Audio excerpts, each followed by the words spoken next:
Good evening, Ma'am Janela. I am Mergin Bibliaflor from English, BSED English 1 Set A. The topic that I chose from the choices is if you could choose one superpower, what could it be and why? For me, if I could choose one superpower, I would choose the ability to teleport. Teleportation will allow me to go in one to another places instantly without using any vehicle. I think this is one of the most useful superpowers because it would save a lot of energy, time, and money.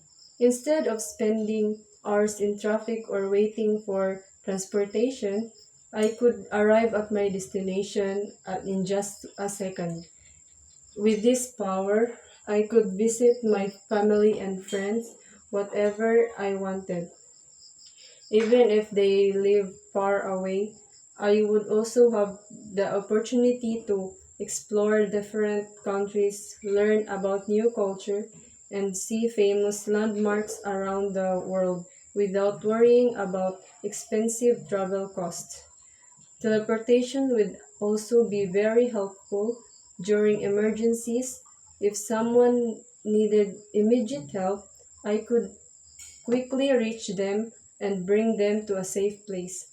Another reason I would choose this superpower is that would help me become more productive. I could attend school, complete important tasks, and still have enough time for my hobbies and loved ones. Overall, teleportation is the superpower I would choose because it would make me life easier, provide endless opportunities for learning and adventure, and allow me to help others whenever they need assistance. I believe in its practical and meaningful power that could make a positive difference in my life and the lives of others. Thank you.